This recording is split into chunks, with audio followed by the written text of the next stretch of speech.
Doctor Ram Manohar Lohia hospital new Delhi के अध्यक्ष professor doctor Rana M Rajneesh ji, तो मैं आग्रह करूंगा प्राचार्य जी से कुछ निर्देश।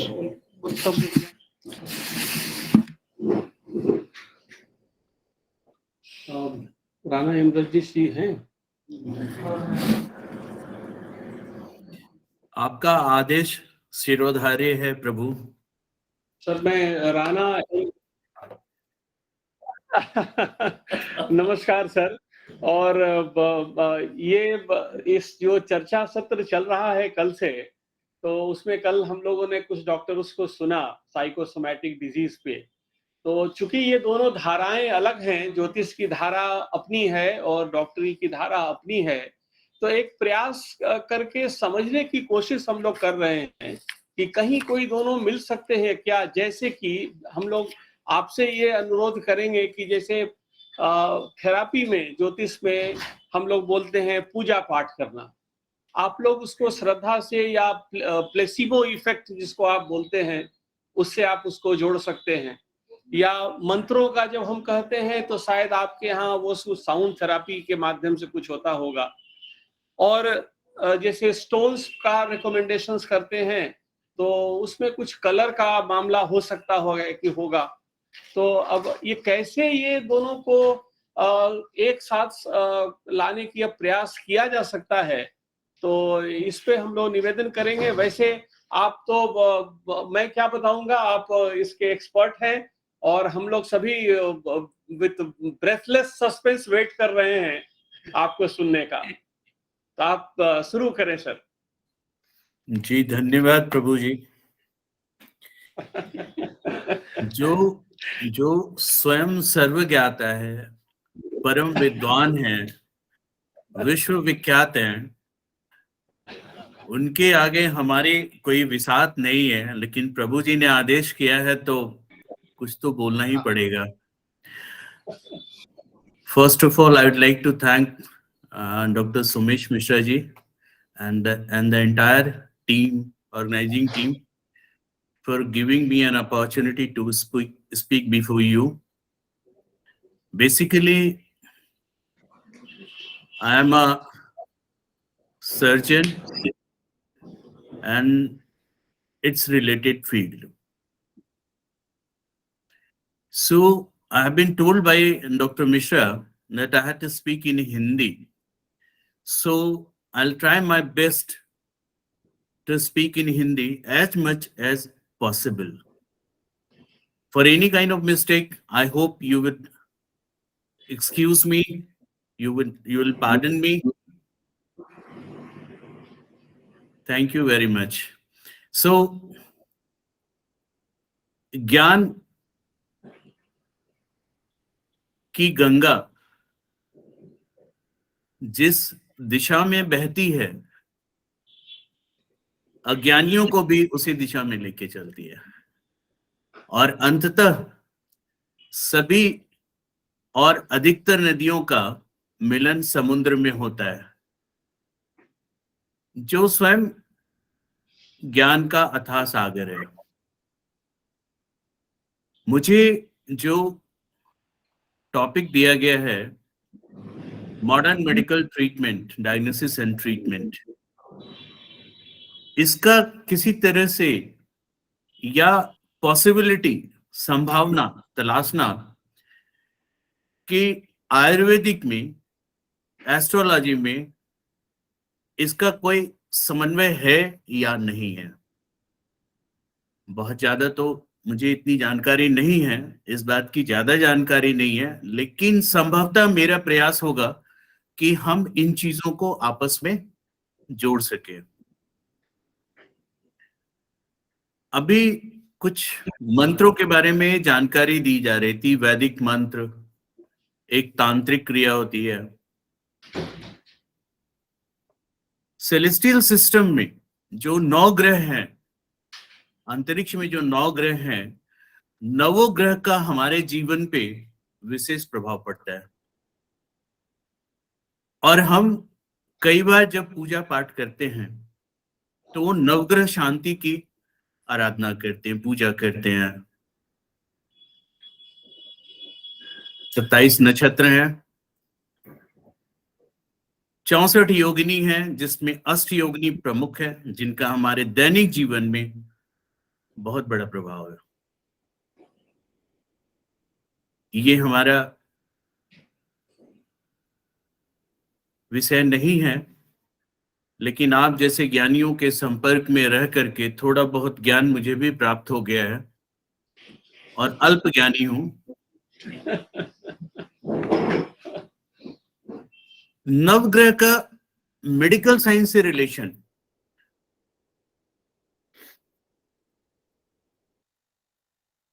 किसी व्यक्ति को हम कहते हैं पांव में सूजन हो गया, एक पैर में मच्छर काटने के बाद सूजन हुआ, अंग्रेजी में कहते हैं फाइलेरियोसिस हो गया। हमने प्राय यही देखा है, जब पूर्णिमा होता है तो फाइलेरियोसिस के पेशेंट को, रोगी को, वो साइन सिम्टम उसका बढ़ जाता है। ऐसा क्यों? यानी चंद्रमा का प्रभाव हमारे जीवन पे है और निश्चित है। जिस तरह सूर्य का प्रभाव हमारे जीवन पे है, जरूर है। प्रातः कालीन सूर्योदय से 8 मिनट पहले और सूर्योदय से 8 मिनट के बाद, ये जो 16 मिनट का टाइम होता है, एक अल्ट्रा, और you can say it another words, infrared, not ultra, infrared, जो लालिमा लिए क्षितिज पे जो रोशनी फैलती है और हमारे शरीर पे पड़ती है, वो हमारा शरीर उसे शोषित कर, आई मीन एब्जॉर्ब करके, और विटामिन डी जो शरीर के लिए अति आवश्यक है, हृदय रोग में, अस्थि में, बोन ग्रोथ के लिए, उसकी मजबूती के लिए विटामिन डी बहुत ही जरूरी है। जो व्यक्ति सुबह नहीं उठता है, प्राय देखा गया है, या जो व्यक्ति मानसिक रूप से विक्षिप्त है, डिप्रेशन में है, उसमें विटामिन डी का कमी, विटामिन डी जो मात्रा है वो कम पाया गया है। ऐसे व्यक्ति में एक्यूट गैस्ट्रोएंटराइटिस, उल्टी, दस्त ज्यादा पाया गया है। तो निश्चित तौर पे सूर्य का हमारे जीवन में प्रभाव है। नवोग्रह का, rather you can say it, नवोग्रह का हमारे जीवन में प्रभाव है। तो जब हम प्रार्थना करते हैं नवोग्रह की शांति के लिए, ओम राम ह्रीम राम स सूर्याय नमः, ओम गृणी सूर्य आदित्योम नमः। सूर्य के लिए, चंद्रमा के लिए कहते हैं ओम शाम श्रीम सोम स चंद्राय नमः, ओम सोमाय नमः। ओम अंग अंगारकाय नमः, ओम क्राम क्रीम क्रॉम स भौमाय नमः, ओम ब्राम ह्रीम ब्राम स बुधाय नमः, ओम गुं गुरुवे नमः, ओम ग्राम ह्रीम ग्राम स गुरुवे नमः, ओम द्राम ह्रीम द्राम स शुक्राय नमः, ओम शम शुक्राय नमः, ओम प्राम प्रीम प्राम स शनिश्चराय नमः, ओम सम शनिश्चराय नमः, ओम राम राहवे नमः, ओम राम ह्रीम राम स राहवे नमः, ओम कम केतवे नमः, ओम क्राम क्रीम क्राम स केतवे नमः। समस्त ग्रहों की शांति के लिए हम प्रार्थना करते हैं। वैदिक मंत्र है, बीज मंत्र है। क्यों करते हैं? हमारे पूर्वज करते आए, कहीं न कहीं इसका संबंध है। महामृत्युंजय मंत्र का हम जाप करते हैं, गायत्री मंत्र का जाप करते हैं। संपुट के साथ हम महामृत्युंजय मंत्र का जाप करते हैं। ओम हौम जूम स ओम भूर्भुवः स्वः ओम त्र्यंबकं यजामहे सुगंधिं पुष्टिं वर्धनम् उर्वारुकमिव बन्धनान् मृत्युर्मुक्षीमामृतात्। ओम स्वः भुवः भुः ओम स जूम ओम ओम। महामृत्युंजय मंत्र। इसमें जो ध्वनि, आप सभी जानते हैं मंत्र को, हम उस बात पे नहीं बोल रहे, इसमें जो ध्वनि वाइब्रेशंस जो शरीर में एक तरह का ऊर्जा पैदा करते हैं, पॉजिटिविटी ने जो पॉजिटिविटी पैदा करता है, या कोई रोगी है मरणासन है, इससे जो वाइब्रेशन, जो ध्वनि निकलती है जो शरीर में, उसके आसपास जो निगेटिव एनर्जी है उसको दूर करती है। व्यक्ति के जीवन में आशाओं और उम्मीदों की किरण, उसकी जागृति होती है। व्यक्ति को लगता है कि कोई सुपर पावर ऑलमाइटी है जो हमारे ऊपर, उसका आशीर्वाद है और हम जल्दी ठीक हो जाएंगे। कई बार हमने देखा है, कई मरीज, उनके रिश्तेदार, इतने लाख रुपए ले लीजिए, हमें ठीक कर दीजिए, परंतु ईश्वर की मर्जी के आगे कुछ नहीं चलता। जिसे हमें ऐसा लगता है कि ये नहीं बचेगा, वो मरीज बच जाता है, और जो लगता है कि जो बच जाएगा वो नहीं बचता है। ये हम चिकित्सकों के समझ से परे है। फिर क्या है ये? कोई तो शक्ति है जो हम सभी का देखभाल कर रही है, या देख रहे हैं, कर रहे हैं। धागा उनके हाथ में है, हम सभी खिलौनों की तरह हैं। मैं नहीं जानता था कि आज मैं आपसे जुड़ूंगा, लेकिन इसका ताना बाना डॉक्टर मिश्रा के माध्यम से मुझे एक मौका दिया गया ताकि मैं कुछ बोल सकूं। ये भी कहीं ना कहीं लिखा था पहले, और ये आज यथार्थ रूप में दिखाई दे रहा है। हम अंगूठी पहनते हैं, स्टोन, कोई पत्थर पहनते हैं। मान लीजिए पीला पत्थर है, किसी का कहते हैं जुपिटर बृहस्पति कमजोर है, तो हम येलो सफायर पहनते हैं। क्यों पहनते हैं? येलो सफायर, जिसे हम पुखराज भी कहते हैं, ब्लू सफायर जिसे हम नीलम भी कहते हैं, इसका हमारे जीवन पे एक प्रभाव है, निश्चित तौर पे। साइंस में हमें ये पढ़ाया गया, intensity I is equal to 1/λ। ये डॉक्टर मिश्रा भी पढ़े हैं, जानते हैं। किसी भी किरण, रोशनी, लाइट, उसका एक इंटेंसिटी होता है, and that is inversely proportional to wavelength. Lambda is denoted by wavelength. ये साइंस का विषय वस्तु है, लेकिन हम इसको कोरिलेट करने की कोशिश कर रहे हैं, जोड़ने की कोशिश कर रहे हैं। रुद्राक्ष क्यों पहनते हैं? कहते हैं शिव के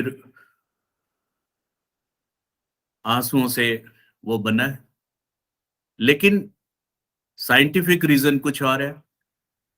हृदय रोगी को, या जिनका उच्च रक्तचाप है, ब्लड प्रेशर, उसमें बहुत फायदा करता है रुद्राक्ष। आरबीसी, रेड ब्लड कार्पसूल्स, लाल रक्त कण, उस पे भी इनका बहुत प्रभाव है। मैं कोशिश करूंगा, अभी तो भूमिका चल रही है हमारी, मैं कोशिश करूंगा कि cardiology, heart disease, modern medical science में क्या चीज है और इसका निदान कैसे किया जाए।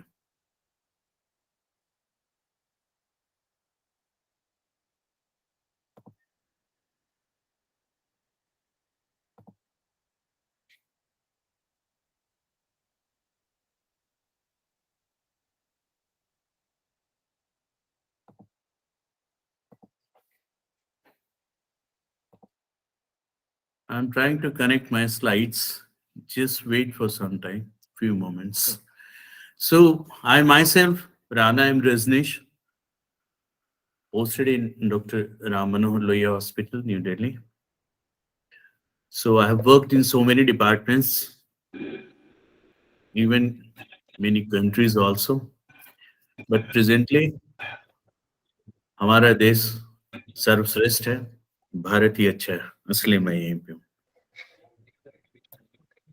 Heart ailments diagnosis treatment from the point of view of modern medical science. This topic I have been given from the organizing team and from Dr. Mishra also.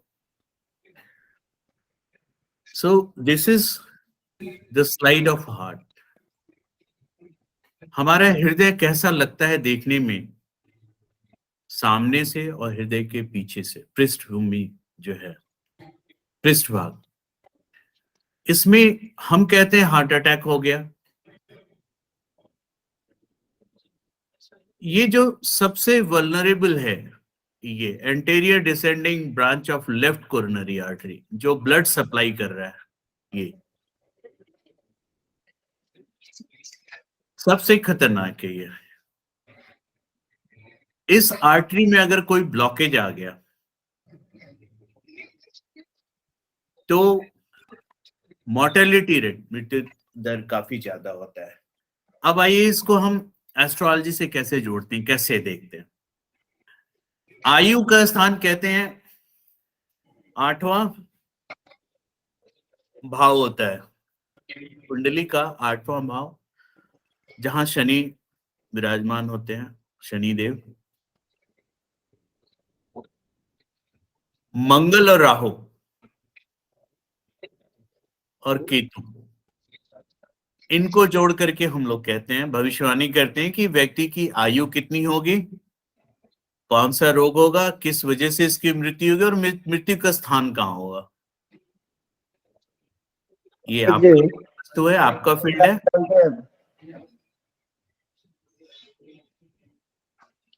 शायद कोई आवाज आ रही, कुछ कहना चाह रहे हैं लग रहा है.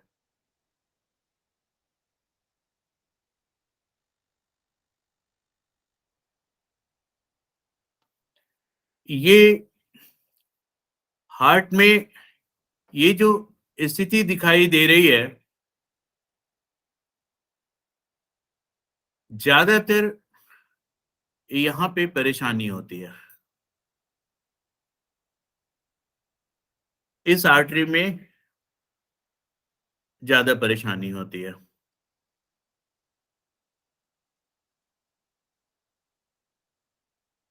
आगे बढ़ते हैं. ये एक ओरिएंटेशन बनाने का प्रयास हो रहा है कि आपको कुछ हार्ट के बारे में थोड़ी जानकारी मिल जाए.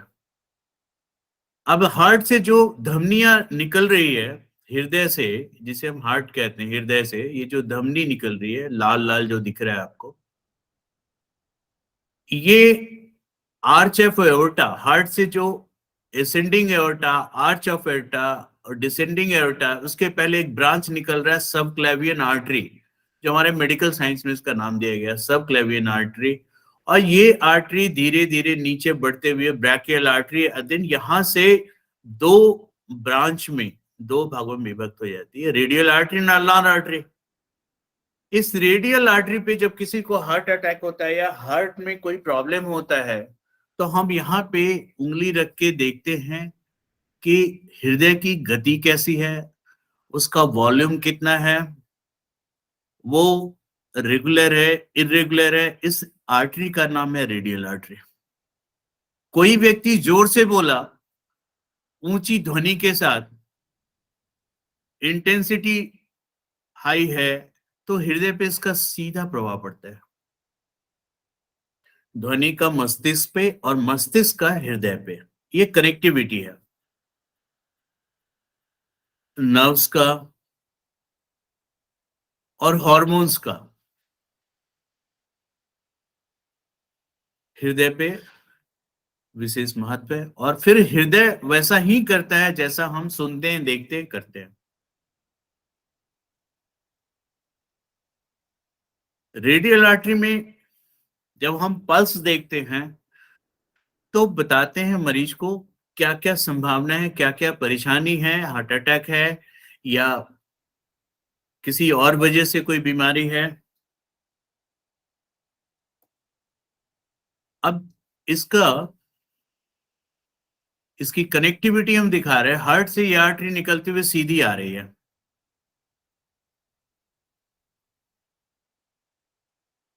अब आप देखेंगे ये जो उंगलियों के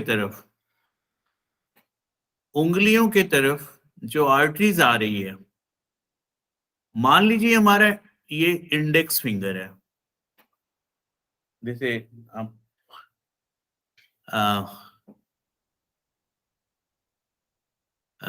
तर्जनी का जो ये जो उंगली है, इसमें आप पहनते हैं येलो स्टोन, जिसे आप कहते हैं पुखराज, कमजोर है तो उसमें पहनते हैं, तो उससे निकली हुई रोशनी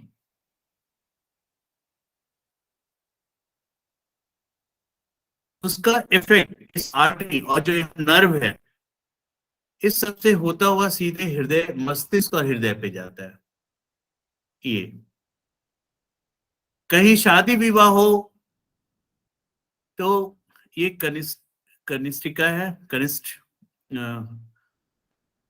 छोटी उंगली जिसे कहते हैं, ये अनामिका, जहां रिंग स्टोन हम पहनाते हैं शादी के समय, एंगेजमेंट के समय, इसी उंगली में क्यों पहनाते हैं? इसका डायरेक्ट इसकी जो कनेक्टिविटी है हृदय से है, आप देख सकते हैं।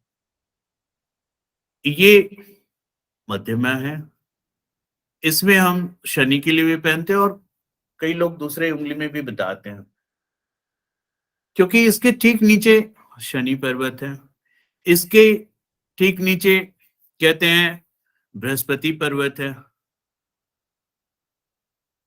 तो जो जिस पर्वत के ज्यादा करीब है पत्थर, उसी के अनुसार, और उसका I इक्वल टू 1/λ, जो वेवलेंथ है, जो इंटेंसिटी है, जिसका प्रभाव हमारे जीवन पे बढ़ता है, या जो सेलेस्टियल सिस्टम से जो वो एब्जॉर्ब करता है स्टोन, वो जो रोशनी की किरण जो सेलेस्टियल सिस्टम से चलते हुए जो हमारे स्टोन पे, जो पत्थर पे आता है और फिर हमारे शरीर पे वो ट्रांसमिट करता है, उसका संबंध है। कार्डियोवैस्कुलर डिजीज में जो हार्ट एलिमेंट है, हृदय रोग है, सबसे ज्यादा कॉज ऑफ डेथ पूरे विश्व में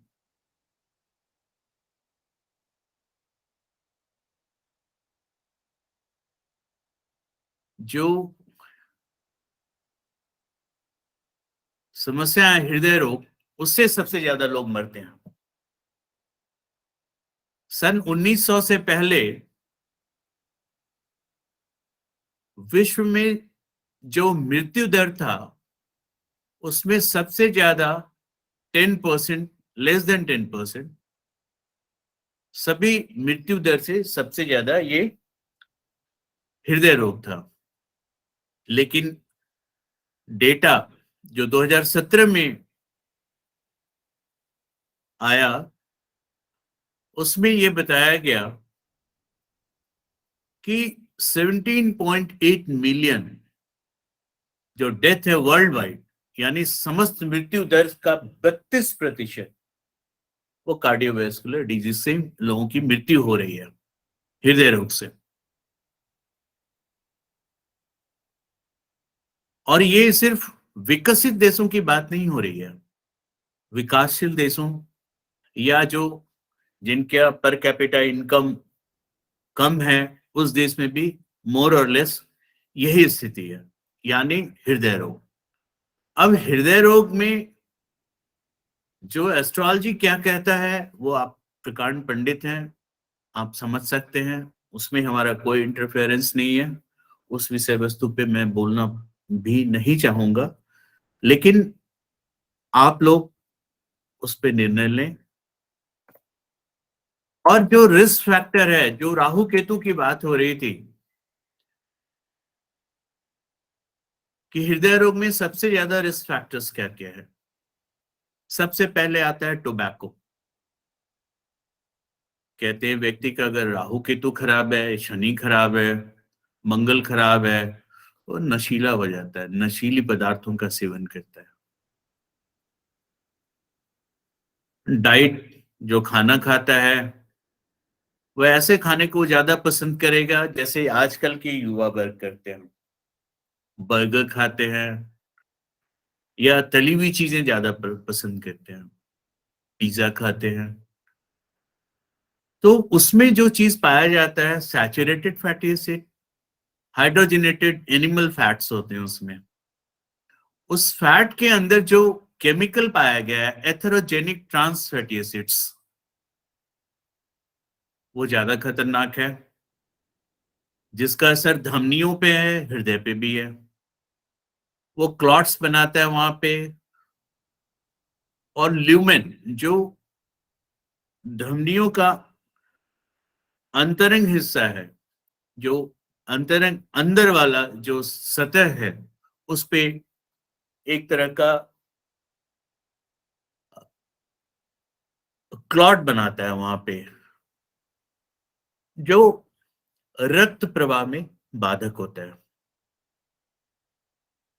जो डाइट हम ज्यादा लेते हैं आजकल के युवा वर्ग, उसमें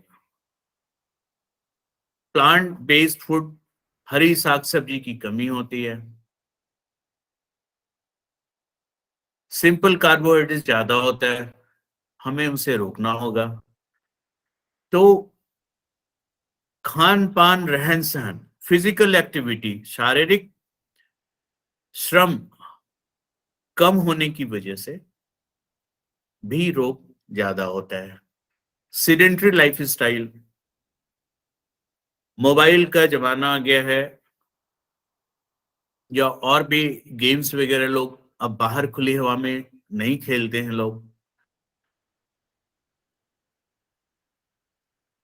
ऐसी स्थिति में ब्लड प्रेशर भी बढ़ता है और हार्ट डिजीज होने की इसमें ज्यादा संभावनाएं हैं।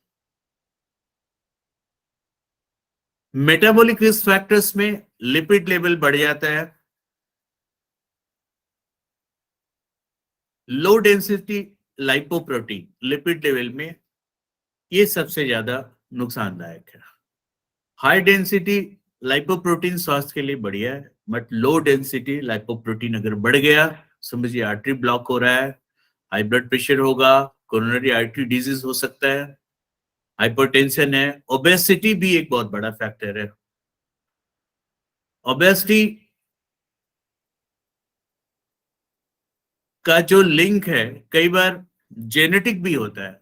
अगर पेरेंट्स ओबीज हैं तो बच्चे भी ओबीज होते हैं। डायबिटीज मेलाइटस, जिसे हम आम भाषा में मधुमेह की बीमारी कहते हैं, मधुमेह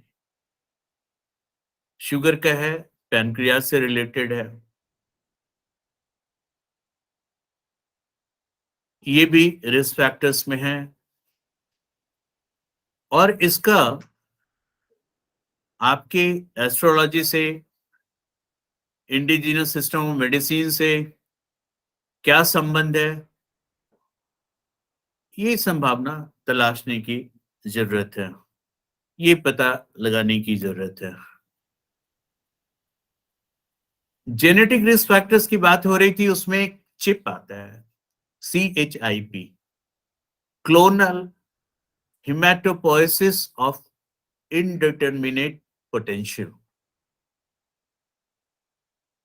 ये जो एलीली है, जो हमारा जीन का एक पार्ट है, हिस्सा है, वहां पे म्यूटेशन हो जाता है। अगर वो म्यूटेट हो गया तो आने वाले जनरेशन में उन्हें भी ये प्रॉब्लम होगा। इसीलिए जेनेटिक एनालिसिस भी कराते हैं मॉडर्न साइंस में। Cardiovascular disease diagnosis and management, हमें पता लगाने के लिए हम फिजिकल एग्जामिनेशन करते हैं, ECG करते हैं, non-invasive cardiac imaging, echocardiography, nuclear cardiography, magnetic resonance, CTI, diagnostic cardiac catheterization and coronary angiography कराते हैं. मैं जस्ट एक हाईलाइट दे रहा हूं. Disorders of rhythm, clinic cardio electrophysiology, clinical cardiac electrophysiology, वो फिजियोलॉजी डिसबैलेंस हो जाता है और सामान्य रूप से काम करने लगता है. ब्रैडी एरिथमियास हम लोग उसे कहते हैं जब हम पल्स पे या हार्ट साउंड सुनते हैं या पल्स पे जब हाथ रखते हैं, उंगली रखते हैं, तो व्यक्ति का जो नॉर्मल इंडिविजुअल है, व्यक्ति जो जिसकी आयु या युवा वर्ग में है, तो उसका 72 बीट्स पर 72 बीट्स पर मिनट होता है. 72 में 72 जो धड़कन है 72 बार धड़कता है 1 मिनट में. अगर उससे कम हो जाए यानी 60 से नीचे आ जाए तो हम उसे ब्रैडीकार्डिया कहते हैं. और जो 100 से 90 से ऊपर चला गया, 90 और 100 के आसपास, उसे हम टैकीकार्डिया कहते हैं. Disorders of SA node, sinoatrial node, ये वो जगह है जिसे हम हृदय का पावर हाउस कहते हैं. एसए नोड, पल्स यहां से जनरेट होता है और हृदय धड़कना शुरू करता है, जो दोनों एट्रियम उन दोनों वेंट्रिकल्स को कॉन्ट्रैक्ट और डायलेट करने पे मजबूर करता है. सुप्रावेंट्रिकुलर टैकीकार्डिया, टैकीएरिथमियास, जो इरेगुलर होता है,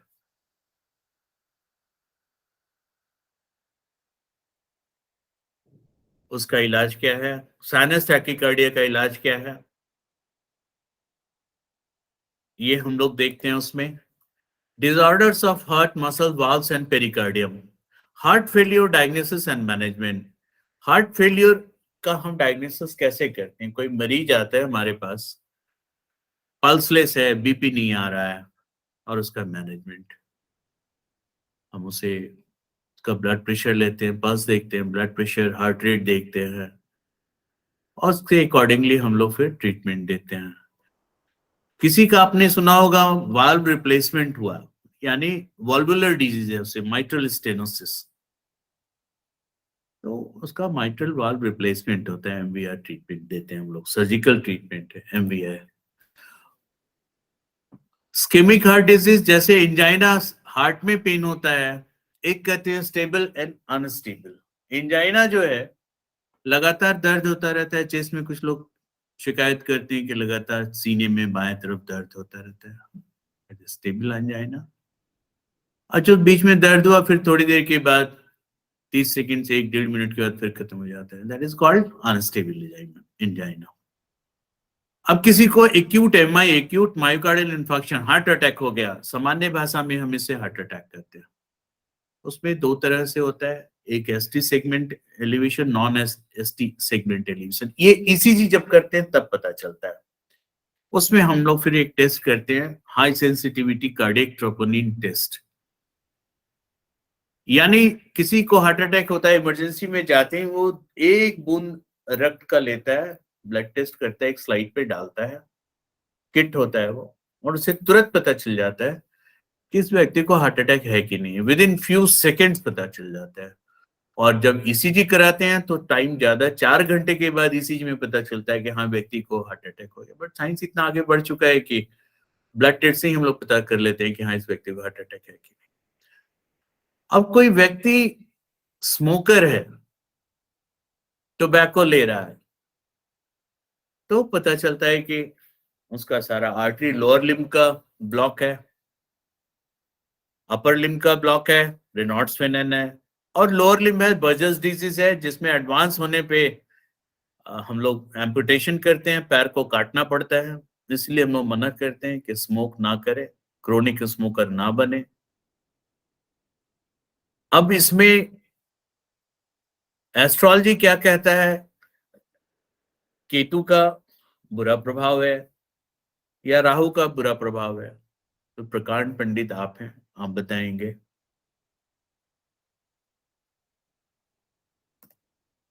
क्रिटिकल केयर में शॉक एंड कार्डियक अरेस्ट जब किसी को हो गया तो हमारे इमरजेंसी क्रिटिकल केयर में लोग आते हैं। Cardiogenic shock, pulmonary oedema, cardiovascular collapse, cardiac arrest and sudden cardiac death. Cardiac death होने के बाद बचाना बहुत मुश्किल है, हम लोग सीपीआर देते हैं, अगर रिवाइव कर गया तो ठीक है।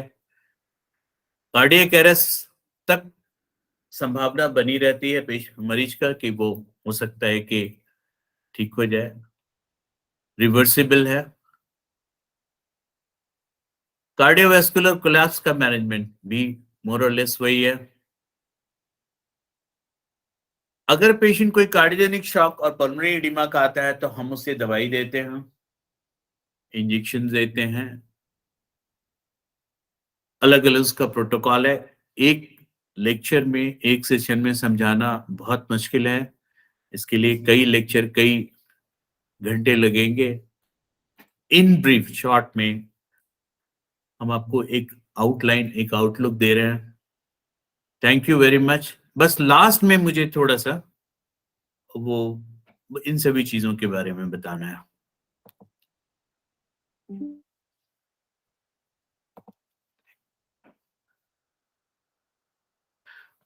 ये जो बीमारियां हैं, हृदय रोग और हृदय और धमनी से संबंधित, इस बीमारी के पीछे हमने कारण बताए, ये कारण है। टोबैको, डाइट, सेडेंटरी लाइफस्टाइल, ये कई लोग चाहते हुए भी इसके आदी हो जाते हैं। सेडेंटरी लाइफस्टाइल के, डाइट के, टोबैको लेना शुरू कर देते हैं। हम रोग होने के बाद उसका निदान करते हैं। एस्ट्रोलॉजी क्या कहता है? इसको होगा, इन एंटिसिपेशन, पूर्वानुमान लगाते हैं। आप बताते हैं, प्राचीन युग में हमारे ऋषि मुनि, एस्ट्रोलॉजर्स जो थे, वो भविष्यवाणी करते थे, बताते थे कि चंद्र ग्रहण कब होगा, सूर्य ग्रहण कब होगा। धन्वंतरी, जो बहुत बड़े आयुर्वेदाचार्य हुए, सुश्रुत, जो बहुत बड़े शल्य चिकित्सक हुए, उस जमाने में ना मेडिकल साइंस था, ना होम्योपैथिक, ना आयुर्वेदिक। आयुर्वेदिक के जनक यही लोग थे। शल्य चिकित्सा के क्षेत्र में इनका योगदान था और जनक भी यही थे हजारों साल पहले। एस्ट्रोलॉजर्स जो थे वो बताते थे कि हमारे जीवन पे इन नवोग्रह का क्या प्रभाव पड़ेगा और हम कैसे बनेंगे, भविष्य हमारा कैसा होगा और हमारे जन्म कहाँ होगा, मृत्यु कहाँ, किस रोग से पीड़ित होंगे। ये एस्ट्रोलॉजी का विषय है। और किसी को हृदय रोग है तो जैसे हम सामान्य भाषा में कहते हैं टमाटर ज्यादा खाओ, ये आज हम कहते हैं आयुर्वेदाचार्य या धन्वंतरी, आचार्य धन्वंतरी, बहुत पहले ये लोग बता गए। किसी को हृदय रोग होता है तो कहते हैं थोड़ा टमाटर ज्यादा खाया करो। अब इसको कोरिलेट करना है मॉडर्न मेडिकल साइंस से। टमाटर का बीज आपने देखा होगा, बीज उसके ऊपर ग्रीनिश, येलोइश ग्रीनिश, या ग्रीनिश येलो बोलिए रादर, एक ट्रांसपेरेंट लेयर, झिल्ली, वो हृदय रोग में थ्रोम्बोलाइसिस का काम करता है। यानी किसी को हृदय रोग में अगर कोई क्लॉट बन रहा है कहीं पे या धमनी में, वो उसको डिसॉल्व कर देता है, घोल देता है।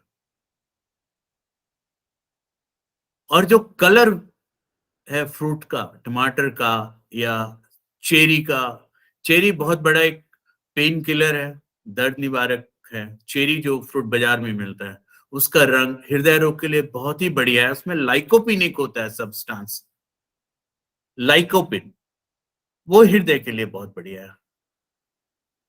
ऐसी चीजें हैं जो हम इनकार नहीं कर सकते कि हमारे जीवन में आयुर्वेदिक से, एस्ट्रोलॉजी से या मॉडर्न मेडिकल सिस्टम से कोई अलग संबंध है, सब एक दूसरे से मिला हुआ है। जरूरत अगर है तो कोई ऐसा व्यक्ति, समुदाय, समूह या सिस्टम इसको कोरिलेट कर दे एक दूसरे से। धन्यवाद।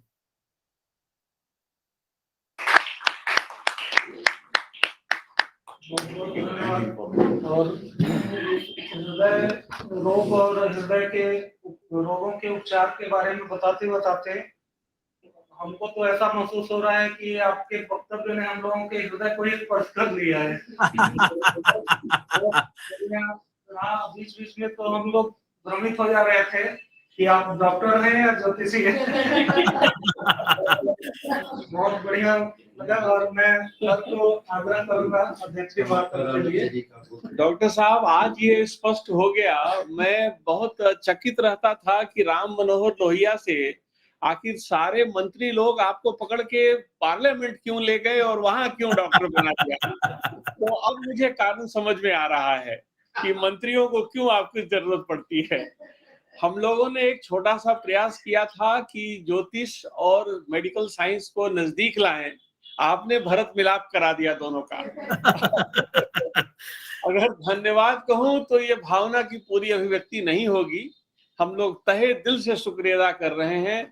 हमारे जो शास्त्र के विशेषज्ञ हैं, ज्योतिष के विशेषज्ञ हैं, ये सब भी बहुत मंत्रमुग्ध हैं और आपका बहुत बहुत धन्यवाद।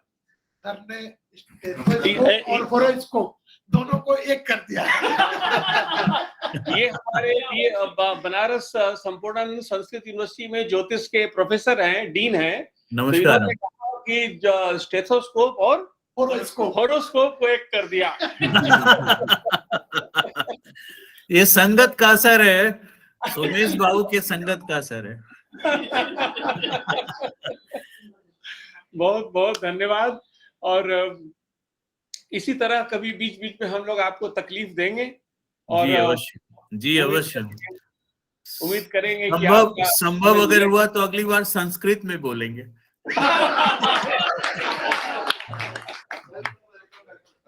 नमस्कार। था कि हम लोग दोनों इकट्ठे साइंस कॉलेज में पढ़ते थे। जी जी। तो लेकिन मैं डॉक्टरी करते करते कहाँ मुड़ गया और आप आगे बढ़ गए। बहुत बहुत धन्यवाद डॉक्टर साहब। नमस्कार। कोई और प्रश्न किन्हीं का हो तो? अरे हम लोग मंत्रमुग्ध हैं, प्रश्न का नहीं, आत्मा तक तृप्त हो गया है। नमस्कार नमस्कार नमस्कार नमस्कार। सर मेरा एक क्वेश्चन था। कोई क्वेश्चन है? कोई क्वेश्चन है? बोलिए बोलिए। सर आपने बोल रहे थे कि जो हार्ट के बारे में आपने कुछ हम लोगों को तो बहुत अच्छी तरह से समझ के दिया है, पर फिर भी मुझे एक क्वेश्चन था। जैसे कि आपने अभी अभी कहा कि ज्योतिष में मंगल, राहु और केतु, ये तीनों के लेकर सबको मतलब जो भी है वो उसका क्या बीमारी होगी, वो कब उसका देहांत होगा इत्यादि बहुत सारे कुछ बताया जाता है। तो आप थोड़ा सा हमें ये इसके बारे में एक बार समझा देंगे तो अच्छा होगा। देखिए, ये मेरा विषय वस्तु नहीं है। ये बहुत बड़े प्रकांड पंडित लोग बैठे हुए हैं वहां पे, डॉक्टर मिश्रा हैं और भी लोग हैं वहां पे। ये उनका क्षेत्र है, ज्यादा प्रकाश तो वही डालेंगे। लेकिन जो अष्टम भाव है, जो कहते हैं कि शनि का जो क्षेत्र है, और वही आयु दर्शाता है कि व्यक्ति का क्या आयु है या उसका कर्म कैसा होगा, या मंगल और राहु द्वितीय भाव में व्यक्ति की वाणी कैसी होगी, ये वो मंगल दर्शाता है। सपोज मान लीजिए मैं मृदुभाषी हूं और किसी से बात कर रहा हूं तो उसके मन को थोड़ी शांति मिल रही है। यही वाणी अगर कर्कश हो तो व्यक्ति पे, सामने वाले पे बुरा प्रभाव पड़ेगा और वो उत्तेजित हो जाएगा, संभवतः वो हम पे आक्रमण भी कर बैठेगा। इंस्टिगेटर तो मैं स्वयं हूं, मेरी वाणी है, सामने वाले की तो कोई गलती नहीं है, हमने उसे इंस्टिगेट किया है, उत्तेजित किया है। समाज में यही चीज हो रहा है कि व्यक्ति एक दूसरे को गाली दे देता है, कुछ कमेंट्स कर दिया और उससे फिर रिटेलिएशन में लोग कुछ कुछ कहते हैं। लेकिन अगर मैं मंगल पे बोलूं, राहु पे बोलूं और शनि पे बोलूं, केतु पे, तो ये मेरी धृष्टता होगी। इसके लिए प्रकांड पंडित लोग बैठे हैं, ज्यादातर वही लोग बताएंगे। बहुत बहुत धन्यवाद डॉक्टर साहब, क्योंकि हम लोगों का रोजगार खत्म हो जाएगा अगर जी जी, नमस्कार नमस्कार। नमस्कार नमस्कार।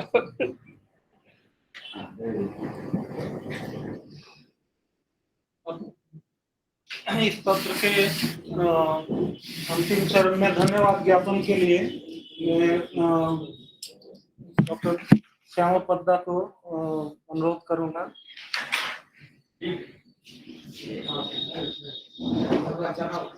हाँ,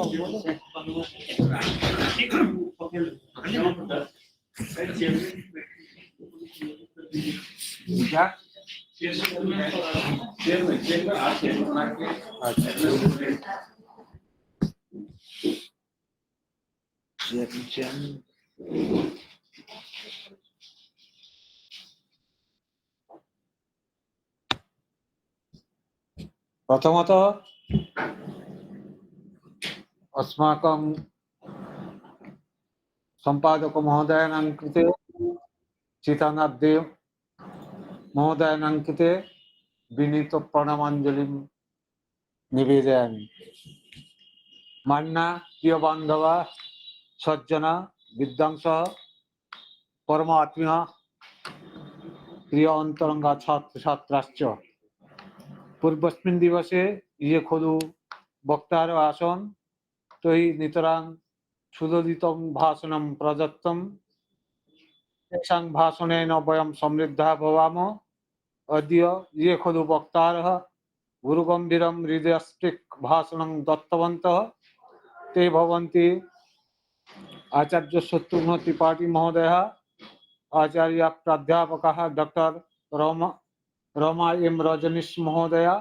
एतेषां महाजनानां भाषणम् अवगत्य वयं ऋद्धाः समृद्धाश्च भवाम। येषां नारायणकल्पानां आचार्य प्रवराणां डॉक्टर सोमेश कुमार मिश्र महोदयानां प्राच्य पाश्चात्य नाना शास्त्र अधिगतानां परम दार्शनिकानां अनधित्यापि चिकित्सा शास्त्रे महतां प्रविष्टानां सहायताया एषा संगोष्ठी अनुष्ठिता जाता। तेषां कृते हार्दिकं अभिवादनं दीक्षामः। वयम् एतेषां तत्तच्छरीरावच्छिन्नानां उपस्थितानां सर्वेषां आत्मनां कृते अस्य महाविद्यालयस्य पक्षतः सश्रद्ध विनीत प्रणमाञ्जलिभिः सह हार्दिकं धन्यवादमपि प्रयच्छामि। एतेषां सर्वेषां हृदयग्राही भाषणेन वयं धन्याः कृतकृत्याश्च। पुनरपि तेषां सर्वेषां कृते करपुट अंजलिना धन्यवादः प्रदीयते अस्माभिः। नमस्कारः।